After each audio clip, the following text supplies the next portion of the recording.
Right, I'm out. Finally got it, man. I finally got a budget. But when they got it, if my attitude was not. Goodbye. Stumbling over steps. It's 10 in the morning and I'm in the sleep. I'm still drinking. I got a meeting right around the walking there with shoes. That was a little weird. You stupid mother! Fuck you! I don't hear her. I do not hear her. Alright, Grace. Let's go, Grace. You got this, Grace. You got this, Grace. Just a fuck girl. Just a fuck girl.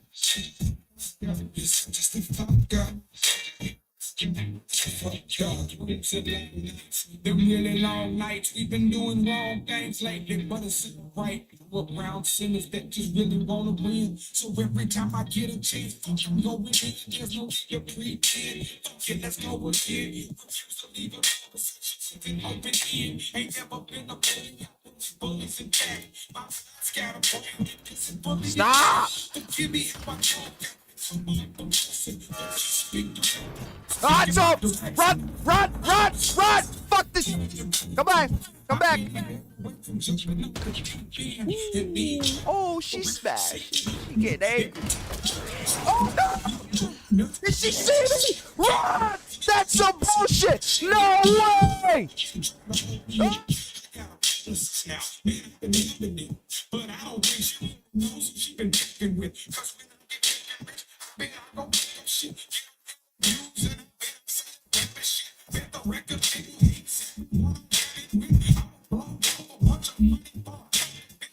Look, I hated this. I just hated it. This is therapeutic music. Every verse I sing in the fuck up my whole damn life. There were too many things I've ever done right. And maybe one day I'll settle down and get away. But until then, I'm just living my life. But I'm just a fuck up.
Yo, this is such a nasty mix.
Yo, this shit hits in a system. Yo, on with 15s? Oh my god, this shit bump.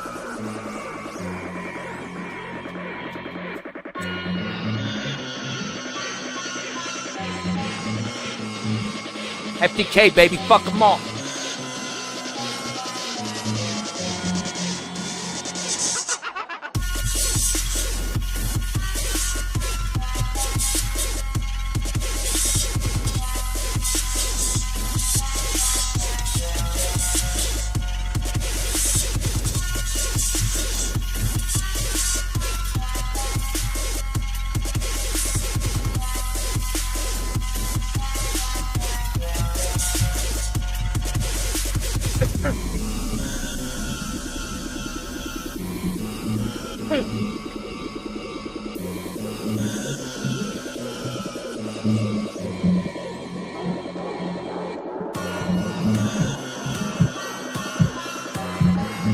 Fuck, bro. Fuck them.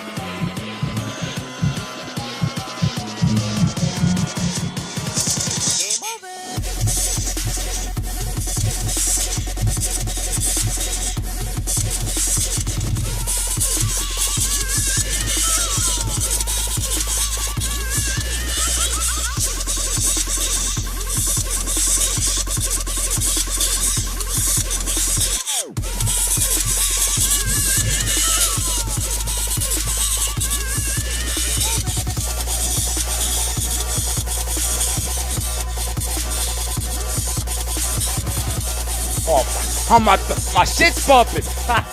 Let's go. Fuck it. Tear the house down.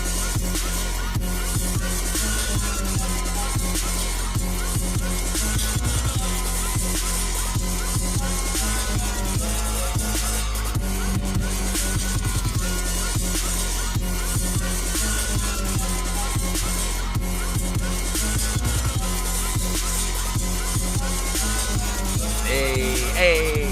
Yo, shout out to Nostalgia, man. King Cooper LP, dope. Y'all go check it out. Shit's savage. If you a gamer, you like Nintendo games, rocked out crazy, go check out the album, man. Shit's dope.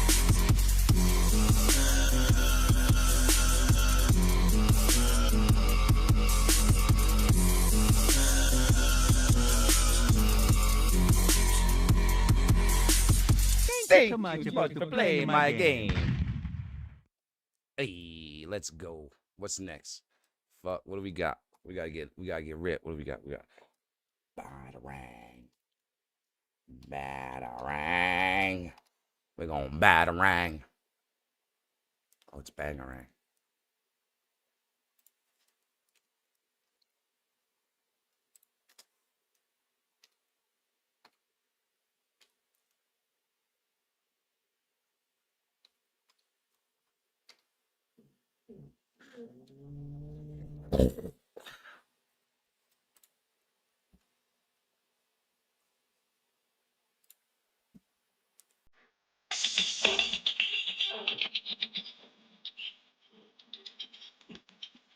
Let's go, Lost Boys. Let's get it.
Fucking up hook.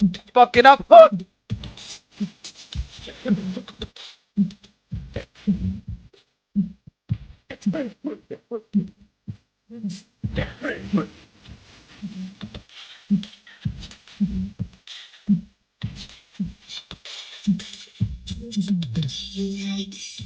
Oh, that guy got his hook. Hey, that guy got his hook. Hey. So for the Lost Boys, baby.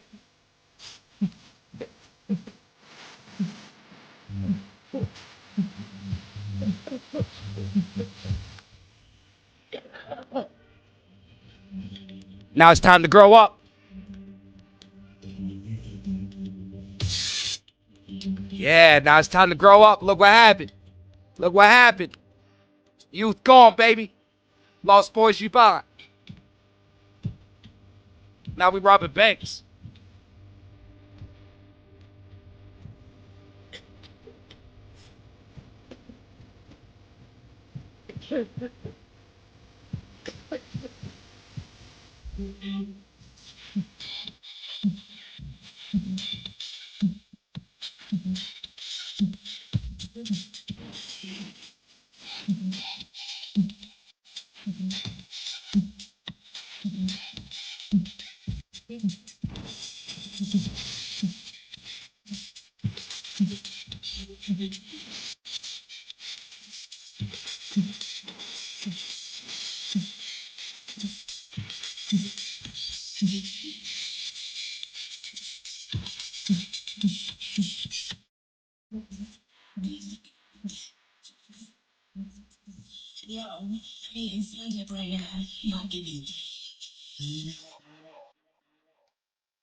Did I spell it right?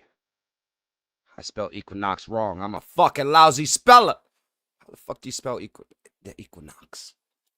EQ. Wait.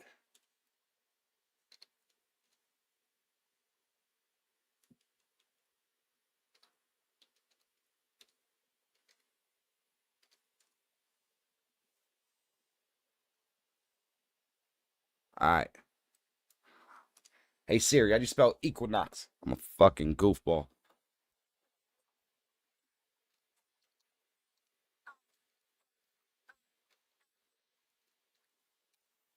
Stop playing, motherfucker.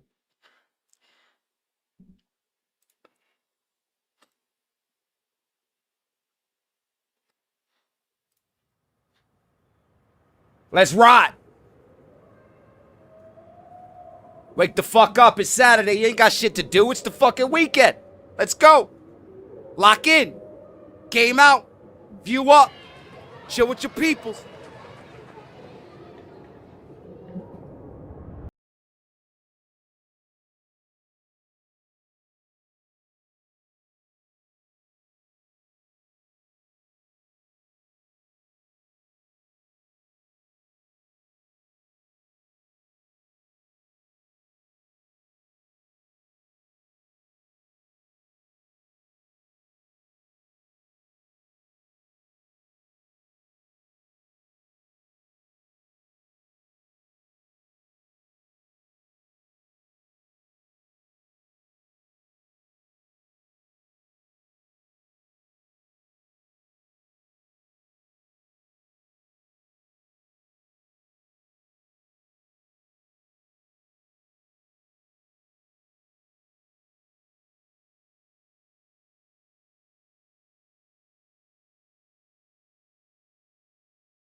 This shit is savage. Run it back. This shit is savage.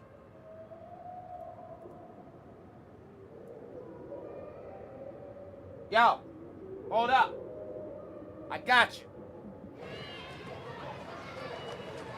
Just let it speak to you.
And then look how many bodies she got. You can't fuck with the Equinox. That shit is crazy.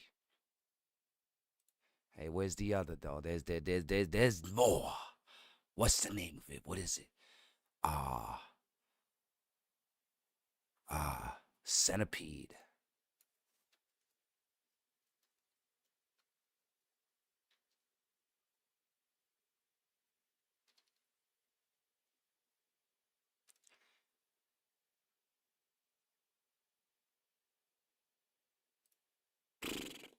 Savage. Sit back and ride to this. Hey, we going for the ride, man. Wake up. It's Saturday. We doing our thing, man. We'll be gaming later on tonight. Right now, we're just chopping it up, relaxing, bumping some tunes. You know, the wake and bake. We got Kilo, Felix chilling in the background. We're going to go bring them to the bathroom real quick while you all check this feature presentation. Enjoy the show.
He turning into one? Damn.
Andes, how is this even possible?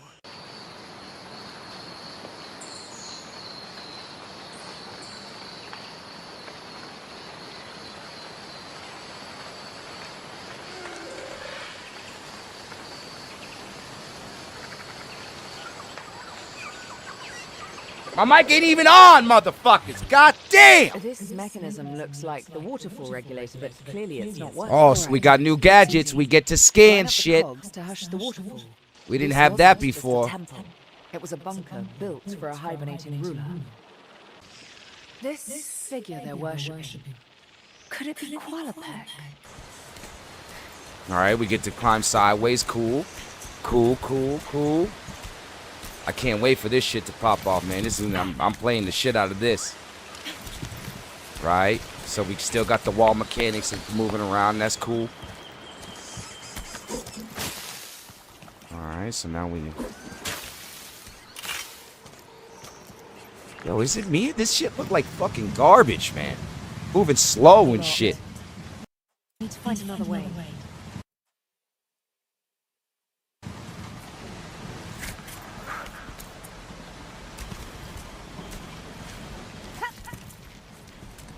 We need to find another way. It tells you?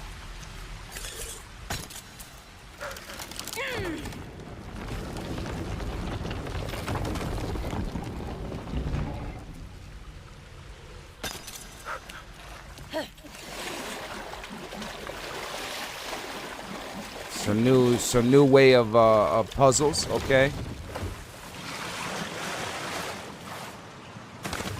Damn. That bitch keeps going. How the fuck? What the fuck? We were way over there. Now we gotta chase a whole car?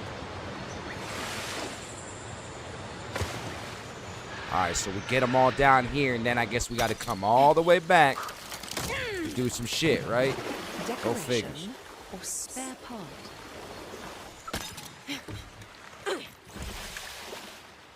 That should do it.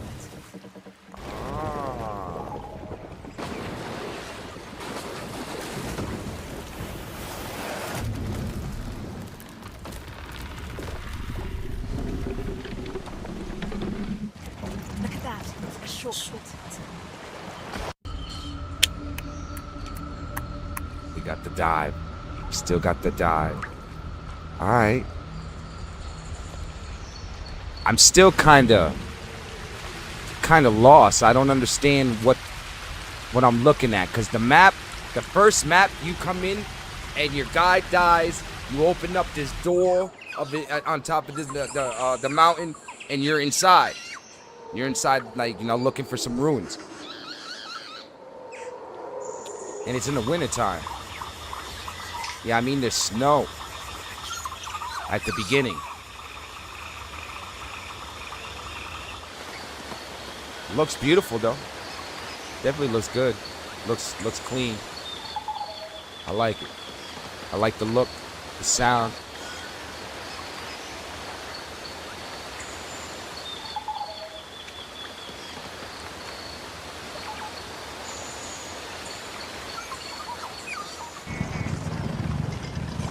Gotta jump around on those motherfuckers. Damn.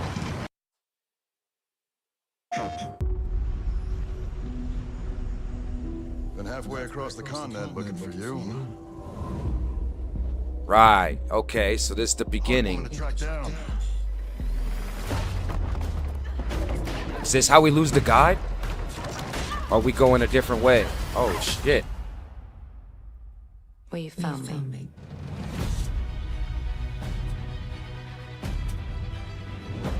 Ms. Croft, I hear. That looks crazy. You're the one to hire. At least give us the So that was the bear. Glory or money or making the world a better place. This is a puzzle. Buried in centuries of silence.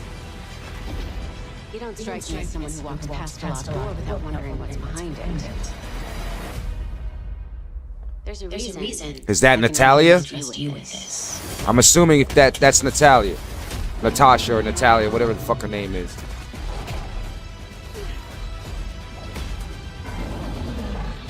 Hey, that looks crazy. I like the way the tombs look, at least. Alright.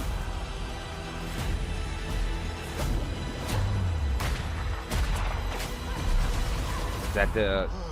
Gotta say, you captured your good side.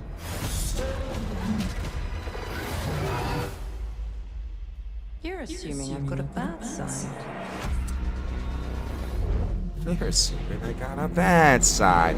Oh, we got the big dive? Is that the level? That'd be crazy. Are still etched in my memory. Yeah, because we're searching for the lost city of Atlantis, right? Isn't that the main... Lost worlds. Frozen in time. New discoveries. All right, so we got a Waiting little... behind every door. Right. Across every chasm.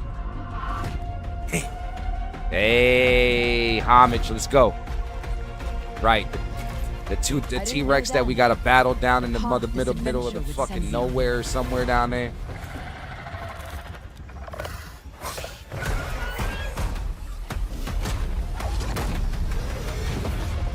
But it lit a fire that still burns. I need to see more. I need to go further. To uncover the secrets of Atlantis. Right. Ah, we got underwater levels too. We're supposed to. Yeah, let's go.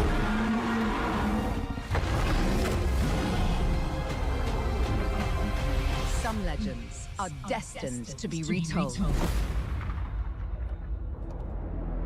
February 12th. Damn, that's far away. That's far away, man. We need that now. Curiosity, what do you get? Pre-order any edition and get the survival outfit, so we get that. Man, fuck the survival outfit. I want the old school outfit, and I want old school shit, man. You said this is it's a remake.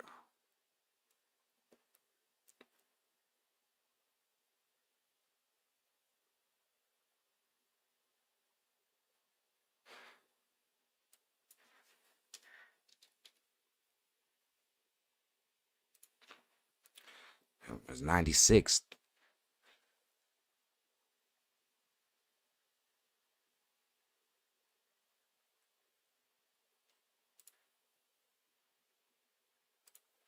Same shit we just watched, or they're gonna give us to get something newer.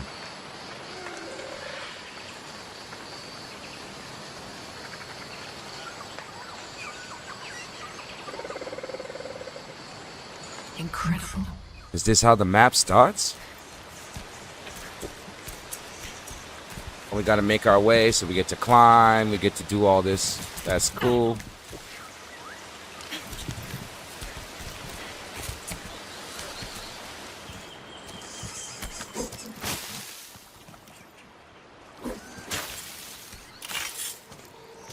Okay, so now we get to open doors with the thingy. I got it. We get to climb. That's cool.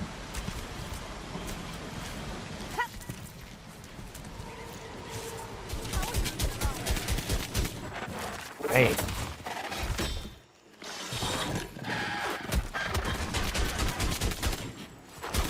Looks like unlimited ammo too, like it's supposed to be. Like pistols should always be unlimited.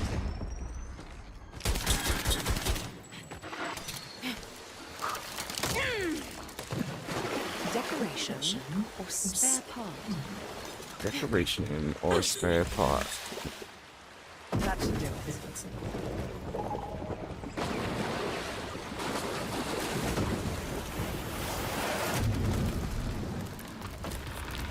Water mechanics.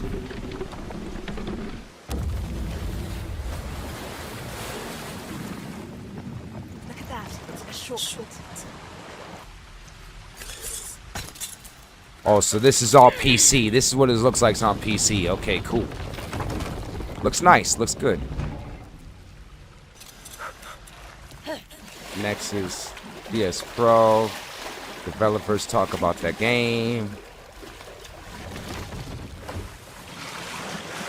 Unreal Engine, motion capture. All right, we ain't gonna get on into all that. Let's jump in here. Explorer, adventure, legend, badass, iconic, Unapologetic. That's the word. She's unapologetic. She's supposed to be, you know. Laura is set in her ways. At least when we first met her, she was fierce. Unapologetic because of. Oh, so you're Laura? That have come before, that have led up to this moment in time. Right. All right. So you all doing the storyline right. It's good. You know what I mean? Laura's not supposed to be pussy. She's not supposed to be scared and all that bullshit. She's supposed to be already, boom, knowing what's up, smart, do their thing, and get in there and handle the business. And actually, they did her dirty because they found her to seek something. And then as she starts doing her thing, she starts realizing, wait a minute, somebody's doing me dirty. You know what I'm saying? So Laura is fierce as fuck. Yo, Laura's a bad bitch, like a real bad bitch. You know what I'm saying? You don't fuck around with her. You know what I mean? With Legacy of Atlantis and then Catalyst. Hi guys, I'm Alex Regan. I'm playing Lara Croft in So what is Catalyst? I see a Legacy of Atlantis. What the fuck is Catalyst? Like Catalyst, like a new something they're throwing in there? Or because she looked for the lost city of Atlantis. Then number 2, we went to China and fucking the Great Wall. And then number 3, we went over, I think, to like Brazil. Actually, we went around the world over there. 4, we went to ancient Greece. Or maybe was it 5? Because they had a couple like in between, you know. They were all right, Lord Tomb Raiders, but I think they were trying to figure out, do extra things. But get back to the secret sauce. The Legacy of Atlantis and Tomb Raider Catalyst. Lara Croft is somebody Why they keep saying Catalyst? live a life of luxury if she decided to, but she instead dedicated herself to finding truth. Stop. She lives in fucking luxury, like wonderful luxury. She just loves fucking da-da-da-da. Her father was, mysterious. You'll find things out about that if they do, what they've elaborated on. If you played all the others, stop making it seem like she's a Batman Bruce Wayne. That's not what she is, dog. Come on. This ain't even the original studio, is it? I'm confused. And as a result, she marshals those resources to do things that you and I probably wouldn't have the ability to do, like fling herself into far-off locations to find things that the world doesn't believe to exist. But at the core of it, she's an adventurer. She is. She's an archaeologist, man. Confidence. Fuck's wrong with y'all? Knowing that she has a right to be there. There's that foundation of what makes Lara. And it's the passion for uncovering the unknown, and just the sense of wonder and discovery and thirst for adventure and like that nerdiness about culture and archaeology. Lara is a living, breathing woman. She has a very tragic past with lots of privilege, yes, but there's lots of tragedy and trauma there as well.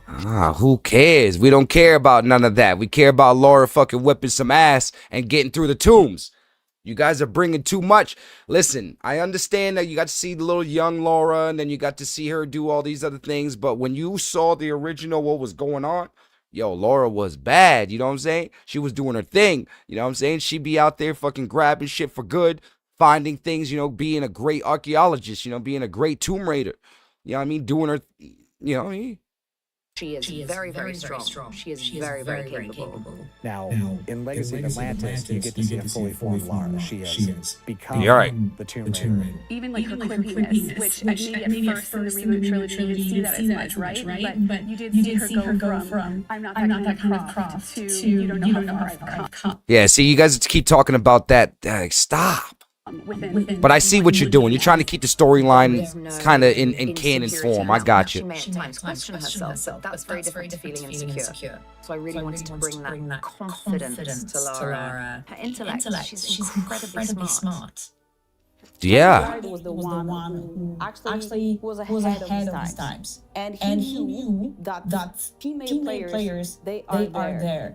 And they want to identify themselves with powerful, strong females. why not make an awesome, determined, and powerful archaeologist a female? She was the first, actually. She was Yes. exceptional. Legacy of Atlantis was Number our one. ambition to remake the very Yeah, so your boy Nathan, the fuck out of here, you know what I'm saying? What's his name? Nathan Drake. Get the fuck out of here, man. You know what I'm saying? Number one, right here. First, ever to ever do it. The GOAT. First Tomb Raider. And we wanted players to have a way back into, especially to remake the. She was the first, actually. She was All right. exceptional. Let me listen to this old dude. What he saying? Atlantis was our ambition to remake the very first Tomb Raider. Right. We wanted players to have a way back into, especially players who weren't there for the originals. We wanted it to be a treasure box. You fucked up. I get what you're trying to say, but you fucked up, bro. You needed to bring the nostalgia back to us. The ones that were there at the beginning. The ones that got, you know, this bitch was on PC. It wasn't even on console. Never even hit consoles till about like 2 years later. You had to go to the computer store and look and ask someone, hey, you got that? You got Tomb Raider? And it came in and looked like a fucking CD. Boom. Go home, and you're in a whole new world. You needed to cater to... Nah, man. But all right, let's see how it goes. You know what I mean? Maybe I'm thinking different. Because now I'm looking at it and I want to see. You just said you the first one. I was there for the first one. I beat the first one. The first one was fucking hard to beat. It was a different type of game. It was revolutionized for what it was. It was using polygraphs and making worlds big, and you had to go. This was before what people see now, open world in an aspect way. Oh.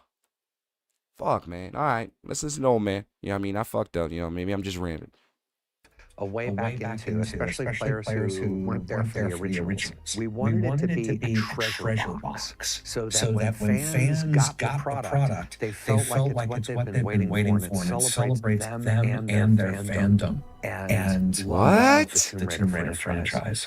So when it comes to that's a contradiction, bro. Our franchise art director, Brennick Adams, and our franchise character modeler, Cam Yu, were basically the ground zero when it came to this new version of Lara. Nobody knows this character more than they do. We just kind of let her breathe for a while in the engine, in cutscenes and cinematics and combat. And then we just make iterations kind of as we go until we get to a point where enough people are like, that's it. That's her. That's Lara. And that's where the magic happens. casting someone. What the fuck did you just say?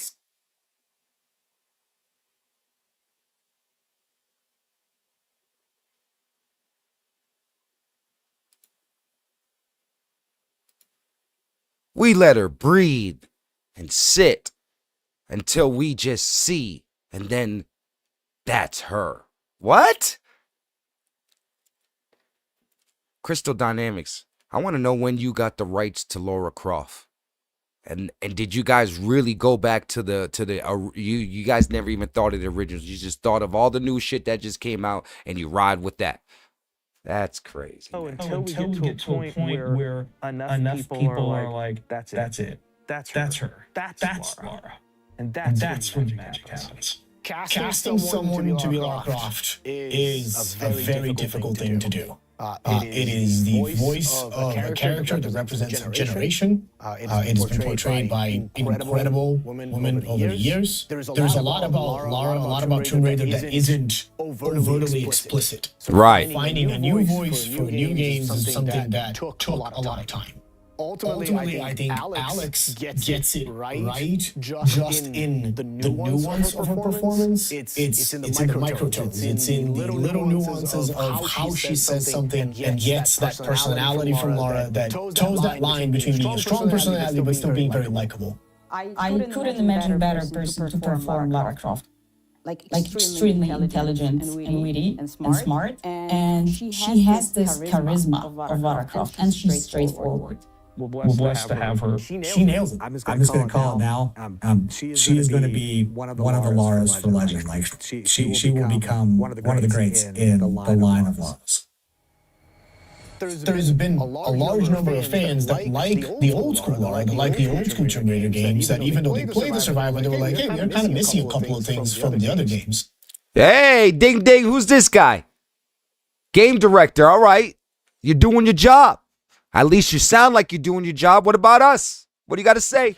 Wouldn't it be cool now that we have all of these tools, now that we have a lot more understanding of how to make games for a newer generation, if we took a look at the older games and see like, did they still make sense? Would it make sense for us to take a stab at reimagining them, preserving what was good about the original game, and kind of looking at through the same lenses from what we learned from the Survivor trilogy? We've spent a lot of time reading comments and reviews for almost every Tomb Raider game, to be honest, because we wanted to make sure that we're making the game for the fans, and we couldn't do that without knowing what they need, what they like, what they love the most about all of the previous game. It became clear that everything is actually a much more exciting jumping on point if people have a chance to go back and play the adventure that made Lara famous in the first place. This story deserves to exist because it's going to help create the foundational layer that all of Tomb Raider going forward is going to be built on. It's a culmination of everything. Oh, so that's what y'all doing. So that's what it is. It's a marketing plan. You guys aren't fucking,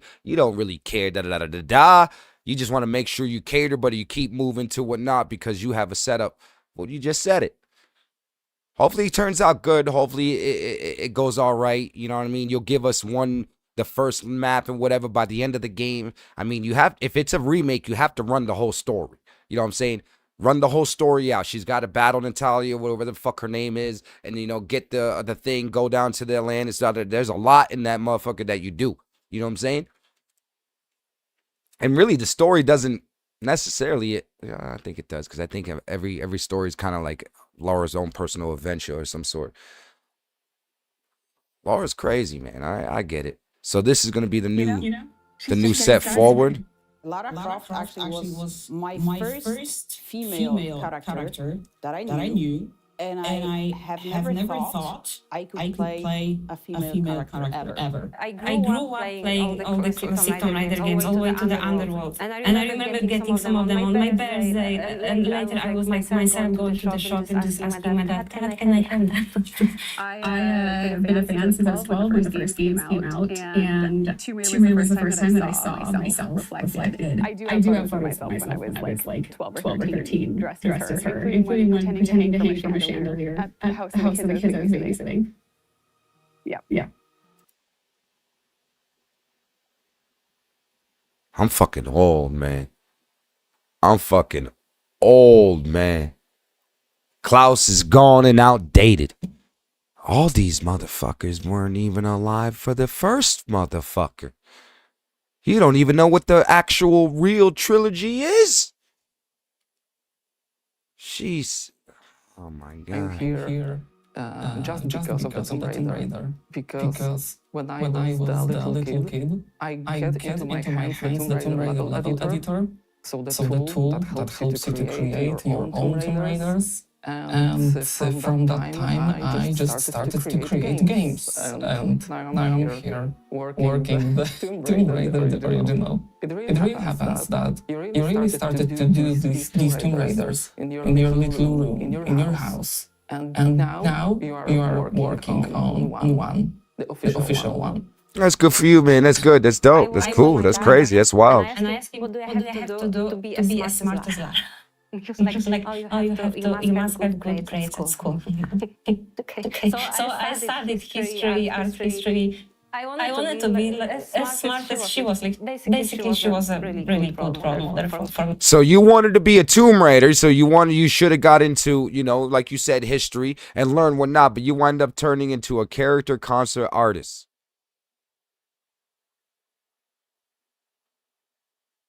You didn't really want to be Tomb Raider.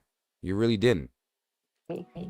I feel a massive sense of responsibility to be stepping into Lara's shoes, to see Lara Croft, Alex Regan on the call sheet every day. With the number one beside it, like one Lara Croft, Alex Regan. I mean, it's the biggest thing I've done in my career as an actor. Yeah, most likely. Okay, that's cool. Do your thing. The biggest thing they ever get to do.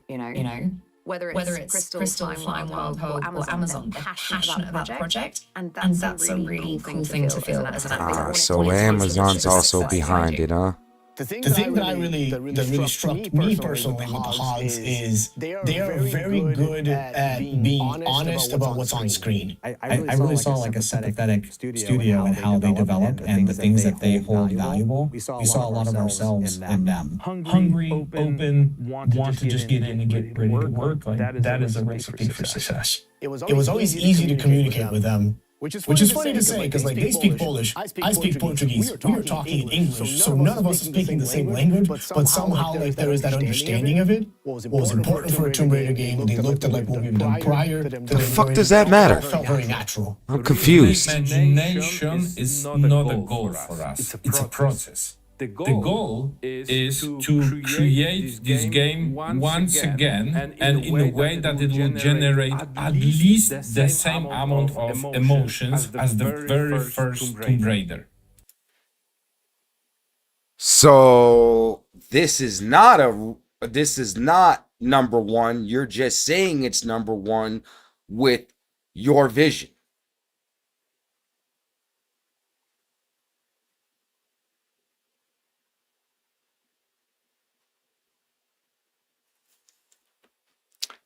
Yeah, I think we're cooked. That's the goal. I'm not gonna say it's not gonna be a good game. I'm just saying it's not following. I was also feeling when I played these games, and I remember I was watching that as a little kid, and I was like, I don't know who is she, but she's so cool. And now to have like that, she shapes me, and now I get to help shape her. It's something that I've taken very seriously the entire time I've worked at Crystal. I still need to pinch myself sometimes. I really still can't believe that this is happening. This is beyond what I've ever imagined. All right, hold up. And go, oh my god, this is brilliant. We love it. It's bringing us so much joy and adventure and Right, is this the movie or is this the fucking game? Don't play me. In 1996, the video right. industry was drowning in clones. Every studio wanted bigger guns, faster action, louder explosions. Right. And then Tomb Raider, right here, bang, boom. One of the biggest phenomena of the 90s. Look at that. well, you have my total attention now. If that was just your way of doing yours.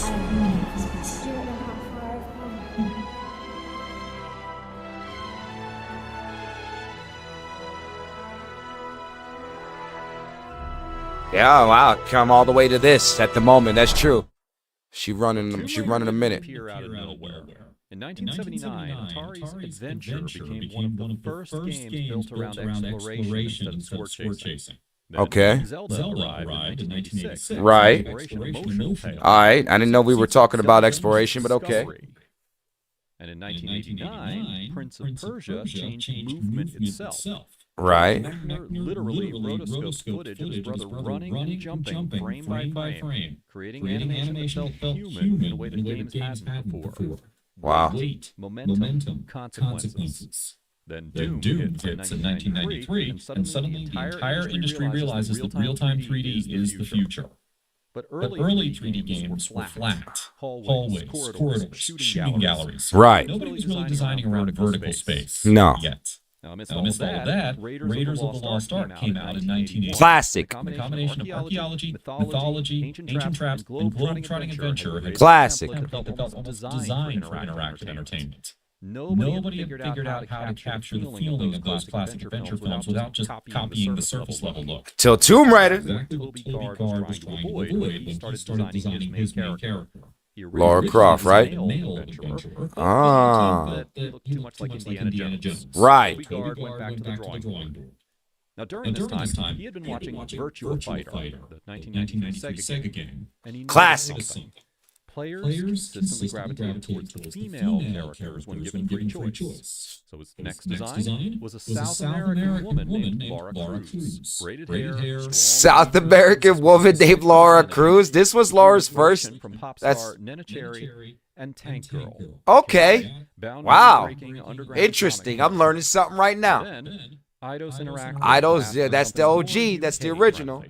So Laura Cruz became Lara Croft. British Okay. aristocrat, country estate, father with a lordship. The Latina heritage was erased. Damn. The brave stayed, except that it couldn't be. So we would have had a Spanish Laura Croft. Oh, that would have gone. That shit could have been fly. What happened? They literally why'd they stop that? Just curious. Interactive asked for something more UK friendly. More UK friendly. Okay, because the company's UK. Okay, I get it. So they want them UK friendly. Hey, you guys are kind of racist. That's fucked up. That's kind of fucked up. That's mad fucked up. Damn. Country estate, father with a lordship. The Latina heritage was erased. The brave stayed, except that it couldn't be animated properly with 1994 technology. Right. Programmer Gavin Rummery tried, and he discovered that it moved like, in his words, an electric eel attached to her head. It was entirely from the first game. It was only solved in time for the sequel. One visual thread connecting Laura to Laura Cruz couldn't make it into the original release. Damn. Intentionally tried to avoid making Laura overly sexualized, but after accidentally increasing her chest size during modeling, the rest of the team voted to keep it. The exact thing that I'm trying to avoid. Laura frustration into her animation. The way she hesitated at the edge of a drop. The way her weight shifted. Yeah, her movement was a little savage. You had to really like learn. Boom. Created something that nobody had experienced in a 3D game. Here's the T-Rex. See, I wonder if these maps that we see right now are how they're gonna bring that in the new one. I didn't. Douglas designed the entire engine himself. Oh wow. 3D graphics and AI, both from nothing. They created multi-layered levels with rooms above and below each other when every other 3D game was flat. Right. Swimming is a core mechanic when it barely existed in the game. Right. Build an automated third-person camera that just dynamically to the player. The first of its kind in 3D action game. Let's go. And the template that Ocarina of Time, Metal Gear Solid, basically every 3D action game of the following Told you, goated. OG. Puzzle design came directly from Egyptian tomb architecture. Let's go. Tutankhamun's Okay. actual interior is a three-dimensional spatial puzzle of hidden chambers and false passages. Let's go. The game was trying to make archaeology feel interactive. And it succeeded in a way that nobody had before. 100%. Released in 1996. Right there. Biggest surprises in gaming history. 7 million copies sold. Woo! Overnight icon. Bang. Eidos suddenly had a franchise that was capable of carrying the entire company. Let's go. Magazine covers. Natalie Cook was hired as the first live-action First Lara Croft right there. And Tomb Raider quickly became much bigger than just another PlayStation game. But while the franchise was exploding in popularity, Toby Gard was already becoming uncomfortable with the way that Lara was being marketed, eventually leaving for design in 1997 after losing creative control over the character that he created. Damn. Tomb Raider 2. Wait, rewind that. Toby Gard What? was already becoming uncomfortable with the way that Lara was being marketed. Okay. Eventually leaving for design in 1997 after losing creative control over the character that he. Damn. So they smoked them out. They smoked them out, and then they kept running with what yo, Laura got so big that quick. Yo, he gotta be angry. Damn, he lost creative control. Created. And then came Tomb Raider 2. One of my favorites. A year later, the sequel somehow sold even more than the original. The scale was bigger, the action heavier, and Lara herself was becoming less of an isolated explorer and more of a global action hero. Yeah, kinda. Far more common, the pacing became faster, and Eidos realized that they weren't just selling games anymore. They were selling Lara Croft herself. Right. This was the point where Tomb Raider became a full cultural phenomenon. That makes sense. Laura appeared in the face everything. YouTube She was everywhere. And Rona Mitra became the new live-action Laura model, even releasing music albums in character as Lara Croft. Nah, really? Also signed an exclusivity deal to keep Tomb Raider tied to the PlayStation brand. Of course. By 1997, Lara Croft wasn't just a gaming mascot anymore. She was one of the most recognizable fictional characters in the world. But the crunch during Tomb Raider 2 was brutal. Yep, core. The original team had been properly recovered. Eidos had already committed to another sequel for Christmas of 1998. Tomb Raider 3? Developers reportedly found out that Tomb Raider 3 was happening by reading about it in the press. Damn. Tomb Raider shipped in 1998. It was honestly still a good game. It's still a good game, yeah. Significantly revised, rewritten graphics. I actually, yeah, it was a good game. Agree. Ambitious. But reviewers were starting to use a word that would follow the franchise for the next 5 years. What? Repetitive? Revelatory in 1996 was showing its age by 1998. Damn. The annual release schedule meant that there was no time to meaningfully evolve it. Now, the team compensated by making it harder, punishingly, sometimes unfairly hard. The strategy guide wasn't a bonus item, it was practically a requirement. Right. And then, the real-life Laura model situation produced one of the most chaotic legal moments in gaming history. Model Nell McAndrew was fired by Eidos after posing in Playboy and using the Tomb Raider name to market the appearance. Won it. Playboy by a court to cover the words Tomb Raider on their cover with a physical sticker that was applied to magazines already in distribution. That's how massive Laura Croft had become by the late 90s. Damn. After that peak, the decline started. Tomb Raider, The Last Revelation in 1999. Classic. 5 million copies. Classic. Significant, but down from the peak. It was, you know. I still think it was good. Explicitly naming franchise fatigue. Audiences, they were getting tired. But what almost nobody outside the studio knew was what was happening inside it. The team was done. Done. 4 straight years of brutal. So that's what happened. Creator gone. Right. Programmers gone. Right. Forced into annual releases against every instinct. So that's what happened. They were empty. So now it makes sense why Laura. They tried to kill Lara Croft. At the end of The Last Revelation, she's trapped inside a collapsing Egyptian pyramid. Right. We don't know she escapes. The message was not subtle. This is a goodbye. We need to move on. Let the character rest. No way. The revenue numbers and said, nope.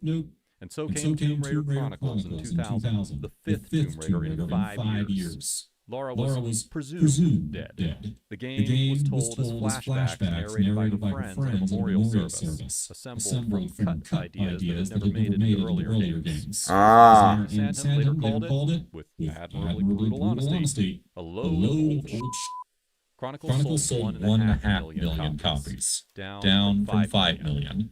The series horrible. I didn't even play it. Cautionary tale for 4 years. But weirdly, Lara Croft herself was still getting bigger. The Tomb Raider comic from Top Cow became the best-selling comic book of the entire year. Of course. You got a bunch of simps looking at a cartoon loving it. Full Hollywood franchise. And then, actually, they only made 2, I think. Permanently tied character in the public eye. Yeah, she made 2 of them. Moment, Tomb Raider barely even felt like it was a video game series anymore. That disconnect between a character with enormous cultural staying power and a franchise whose games were collapsing under burnout and daily deadlines is what makes this era feel genuinely tragic rather than just bad. Meanwhile, work had begun on the PlayStation 2 game that everyone hoped would be the reset. New team, new console, new engine. A genuine opportunity to compete with the best action-adventure games of the new hardware generation. They were calling it the Angel of Darkness, yeah. A dark parasite thriller with RPG mechanics, stealth, and a morally complex story where Lara was framed for murder and had to prove her innocence. Oh, really? These are genuinely great ideas for a 2003 game. And then the PlayStation 2 ate them alive. The team had never developed PS2 hardware before. Oh, no. Building a new engine from scratch for an unfamiliar architecture under an annually release schedule that had already broken two teams. With Eidos supplying constant pressure from above, it wasn't a sustainable situation. Damn. The project had been scrapped and restarted at least once already.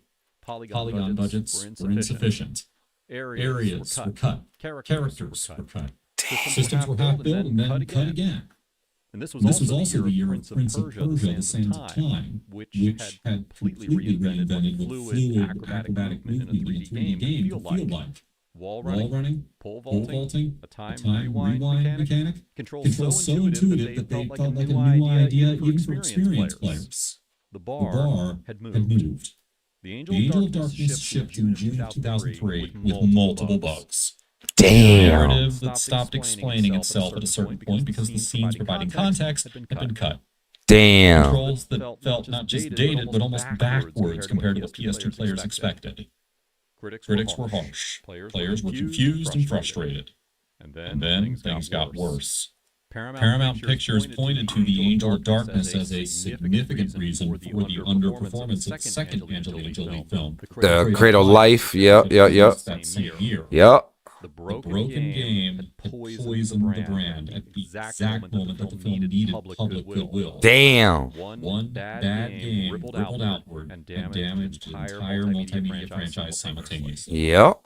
Now, there is a footnote to this that deserves more attention than it gets. It's a fucking game. It's not a movie. Composed by Peter Connolly and Martin Iveson and performed by the London Symphony Orchestra, was genuinely excellent. Stunning. Music is incredible. Yeah, music always been. The scores have always been good. Before major content cuts happened, it was the one element of the entire production that came out exactly as intended. Eidos made the decision to remove core design from Tomb Raider entirely. Damn. Franchise over Crystal Dynamics. Right. Oh, nah. There we go. That's where everything went to shit. Tried to stay alive by developing a remake of the original Tomb Raider for PSP. But Eidos canceled it after seeing Crystal Dynamics' version instead. The studio never really recovered. Damn. The company that created Tomb Raider Was gone. I was wondering where. The franchise itself was at its lowest point. Sales collapsed, the movies had stalled, and one of the biggest gaming icons of the 90s had become a case study in how to burn out a franchise. Wow. Crystal Dynamics had one chance to fix it. What'd they do? First thing they did was make a phone call to the guy who spent 10 years not thinking about Lara Croft. Toby Gard was coming. Here's what they were walking into. It's 2003, and the action-adventure genre had been completely redefined. Prince of Persia, The Sands of Time, had just reinvented fluid movement. Naughty Dog is building what will eventually become the Uncharted template. Right. The bar is higher than it's ever been. Crystal Dynamics doesn't just need to make a good Tomb Raider. They need to make one that belongs in the same conversation as the best games of a new generation. They built the Crystal Engine from scratch, a proprietary physics system that could handle real-time environmental interaction. Objects with actual weight and momentum. They completely rebuilt Laura's movement. A jump became a grapple, became a swing, became a slide in one unbroken chain of movement. That fluid traversal system directly predated and influenced Assassin's Creed's parkour system, which arrived 2 years later and got enormous credit for an approach that Tomb Raider had already established. Tomb Raider Legend launched in April of 2006, and the relief was palpable, not just among fans, among the industry. The controls worked, the world was beautiful, the puzzles had weight and logic. Composer Trolls Broom Fulman built micro scores for individual gameplay segments. Nice. Breathed with the action rather than looping blankly behind it. Keely Hawes voiced Laura and was perfect. The story gave her genuine emotional stakes, searching for Excalibur, racing against her former friend Amanda Ebert, driven by the need to understand what had happened to her mother. It was engaging and coherent. Her mother? Felt like someone who actually cared about the character and had been given control of her again. Legend didn't just save the franchise, it reestablished what the franchise was capable of. And then Crystal Dynamics did something that showed they genuinely understood what they had inherited. They celebrated the 10th anniversary of the Tomb Raider anniversary. The original 1996 game from scratch using the Legend engine. Same locations, same story, same iconic moments. But with controls that worked, physics that mattered, and Fulman reorchestrating Nathan McCree's original compositions with the full depth that they had always deserved. Tomb Raider Anniversary in 2007 sold 1.3 million copies. All right, not bad. Legend continuity was strong enough to carry the franchise's entire history forward. And then came Underworld in 2008, the most technically ambitious entry that Crystal Dynamics had attempted. They asked themselves a genuine question. What could Laura actually do physically if we removed every artificial limitation and then built her entire movement system around the answer? Every animation was captured using Heidi Moneymaker, an Olympic-level gymnast. The result? Okay. Was Laura moving with physical precision and weight unlike anything in the series before. Underworld sold 2.6 million copies. Oh, wow. And then nothing. No new Tomb Raider games for 5 years. Crystal Dynamics was already working on the most radical reinvention in franchise history, but nobody outside the studio knew that. So is that where Survivor, the whole Survivor series came? So yeah, Square Enix came with the Survivor series. Okay. Inside Crystal Dynamics, a second dedicated team had been working for over a year. I beat the first one. I ain't gonna front. I did that. The second one, I think the Shadows, I got halfway through. A genuine origin story. Who is Lara Croft before she becomes the Tomb Raider? Lead writer Rihanna Pratchett, daughter of Sir Terry Pratchett, one of the most celebrated authors the English language has produced, was brought in to write the new continuity. The directive is explicit. Make Lara human, vulnerable. Show us what it actually costs to survive. Tomb Raider 2013 arrived in March of that year. Right. Immediately did something the series had done. Beat it. 4 or 5 hours, I think. Scared for Laura. Not scared of the enemies. Scared for her. She was young, cold, injured, and completely unprepared for what was happening to her. Right. Camilla Luddington voiced her with such physical commitment that you heard the fear in every breath. The island of Yamatai was designed as a living system. Dynamic weather, adaptive enemy AI that communicated and flanked and adjusted to player behavior. Really? Wildlife. I was wondering why it was yeah, actually yeah, it wasn't that bad of a game. That's kind of crazy. I went through it.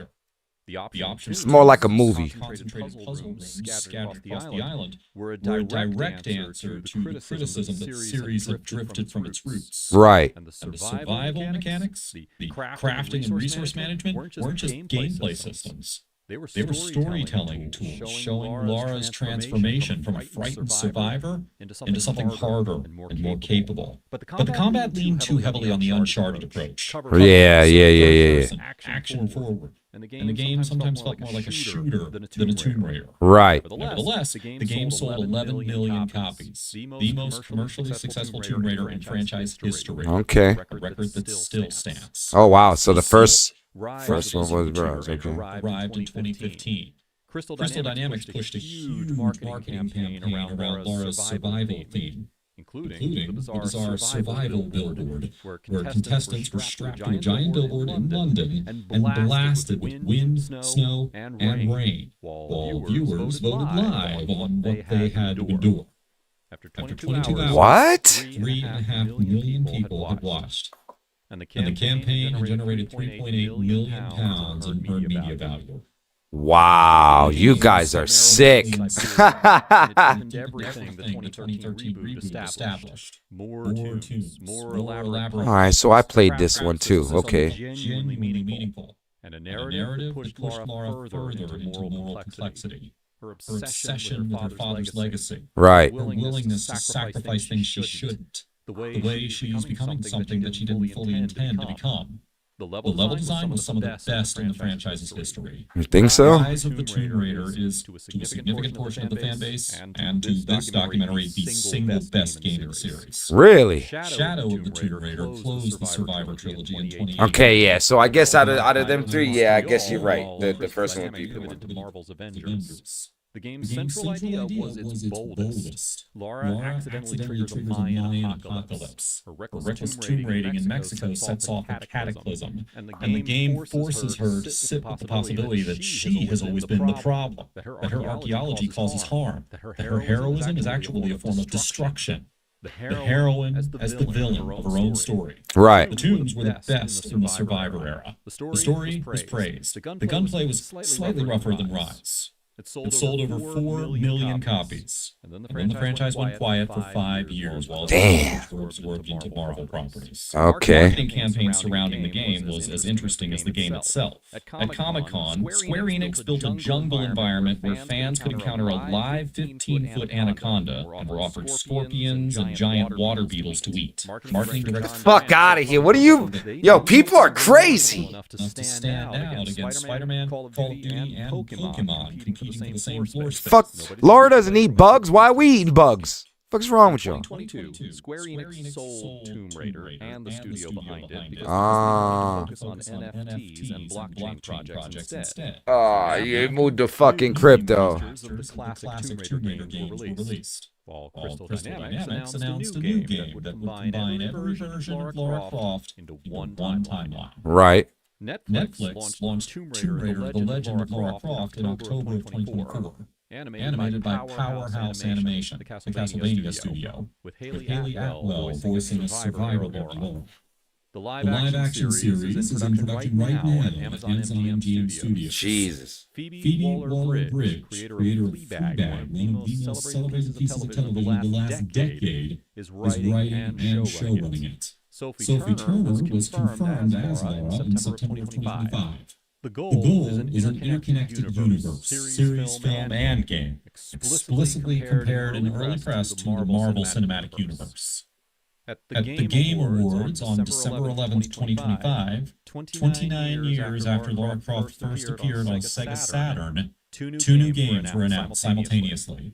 Legacy of Atlantis, right, reimagining of the original 1996 game built by Polish studio Flying Wild Hog and Unreal Engine 5, with Alex Wilton Regan returning as Lara's voice, and Tomb Raider Catalyst by Crystal Dynamics, set in northern India after a supernatural cataclysm, explicitly placed after the events of Underworld, and treating the Survivor trilogy as Lara's origin story. Wow. Long-promised unification. Wow. The answer, finally, to a question that has been implicit in every version of the franchise since Toby Gard sat down in Derby in 1994 and started sketching. Right. Tomb Raider changed adventure games forever. The movement felt fluid in a way that games rarely did in the 90s. The worlds felt massive and real. And for the first time, exploration itself became the main attraction instead of just crazy. But more importantly, it put a woman at the center of all of it. The entire industry was still filled with macho action heroes. And then Lara Croft showed up, confident, athletic, intelligent, and instantly iconic. And even when the franchise burned itself out, got rebooted, or nearly collapsed completely, that core idea never stopped working. A badass woman exploring the unknown. Thanks for watching, guys. If you like the video, make sure to support the channel by subscribing, and let us know in the comments which game... Like and subscribe, check them out. What is he got? Pixel Payback, man. That was a dope little video, man. I appreciate. Shout out. Go check them out. Go give us a subscribe. You probably got some good knowledge. Let's go. We'll be back later. We were just chilling, chopping up for the wake and bake. I appreciate y'all. You know what it is. Till the next time.